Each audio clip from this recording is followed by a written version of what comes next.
Hello friends, welcome back. We'll have the next set of 10 questions from Deep Learning Interview Readiness series. We'll get into the questions right away without wasting much time. And please understand that all these questions are very practical. And if you cannot understand it in the first shot, listen to it the second time.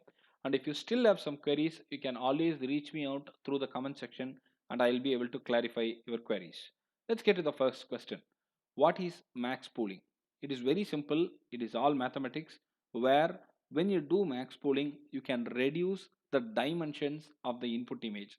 I mean, when you have a matrix of input image, say for example 4 cross 4, when you do a max pooling with 2 cross 2 filter with the striding of 2, you get it reduced to a smaller dimension. The process through which you can reduce the dimensions of the input matrix is called as max pooling. And I've given you a very simple example here where I have got an input matrix of 4 cross 4 and I use a 2 cross 2 filter here, striding of 2 is permitted.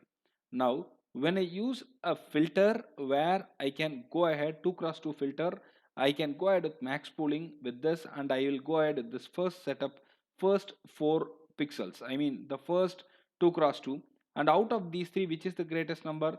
4. 1 is the greatest number, so I'll select that here. Then I'll come to the second stride and you can see that 2001.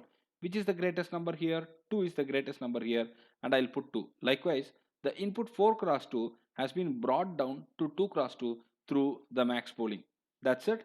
It's the process where you reduce the dimensionality of the input matrix. What is average pooling? This is also like max pooling, but there is a slight difference in the approach and it's to be noted. The maximum value from the four cells in the previous example, you can see that the maximum value was taken out of here 1101. What is the maximum? 1 was the maximum, so we took 1. 2001, what is the maximum? 2 was the maximum, so we took 2. Instead of this approach where we took the maximum values, now we need to take average values of all the cells. That's all. If we have 1110, we take average of those values and that value will be retained. Now the name average pooling is because we took the average of the cells that we considered, and this is not preferred over the max pooling because it fails with detection of sharp edges and other complex features. So the most commonly preferred technique is max pooling and not average pooling. There is one other question which is very important to be understood and answered. What is sum pooling?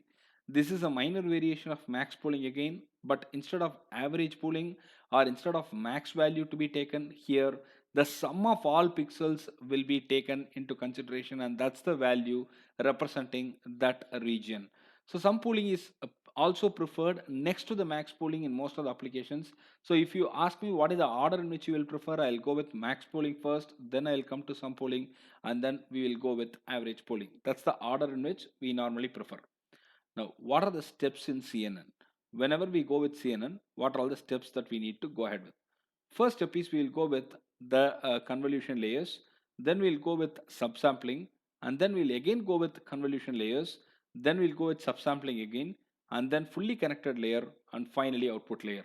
In interview, if they ask you, you can draw like this and you can explain them clearly. Convolution followed by that subsampling, or we call it downsampling through max pooling kind of techniques, and then we'll go with further convolution. We can further downsample it, and then finally we'll go with fully connected layers and we can get the output.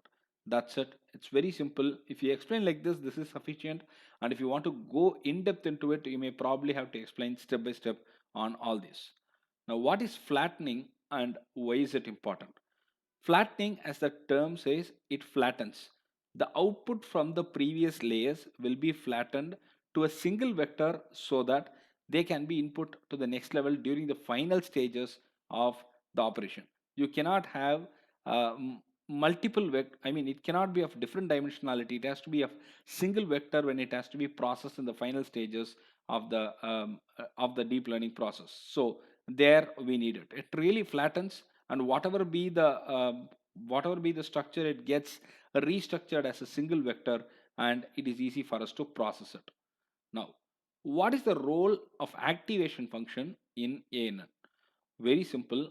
Activation function is just like your human neuron where it activates, it fires, right? So in the ANN, the activation function of a neuron defines output of a neuron for the given set of inputs. I will define what is the output for this set of inputs with the activation function, and the activation function is going to handle that. The activation function operates on the value which can be transformed to anything between the lower limit and the upper limit. That is, it can be 0 or 1. That is, in turn, we can call it as it fires or it did not fire. Very simple. Now, what is sigmoid activation function? Sigmoid activation function is very simple yet very useful. For the sigmoid, the 0 is the lower limit and 1 is the upper limit. Remember, the figure also shows the same. The 0 is the lower limit and 1 is the upper limit. If the input is negative, this will be transformed to a number close to 0. If the input is positive, this will be transformed to the number close to 1. If the input is close to 0, this will be transformed to the number close to 0 and 1. That's it. This is the way the sigmoid activation function works. What is ReLU and how does it work? ReLU is nothing but rectified linear unit.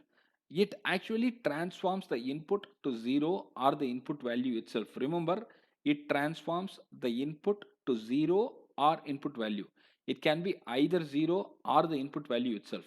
I mean, when the input value is negative, less than or equal to 0, it will make it as 0 and 0 is the output. If the input is greater than 0, then the output will remain, which is nothing but the given input. If it is 0 or less than 0, we get 0 as the output. If it is greater than 0, the output shall be none other than the input itself, and that's how the ReLU works. How much percentage should be the test data set and how much should go for training? There is no hard and fast rule for it. Normally it is 70-30, but the best combination normally people arrive at through trial and error method. I normally go with 70-30 or 75-25 in most of the cases. Mention the names of 5 CNN architectures that you are familiar with: LANet, AlexNet, ZFNet, Google LANet, and VGGNet. There are more other architectures as well, but these 5 are pretty common. More questions to follow in the next session. I hope you like this session. If you have any questions, please go ahead and type it in the comment section. I'll be able to help you. If you like the channel, please subscribe. Thank you.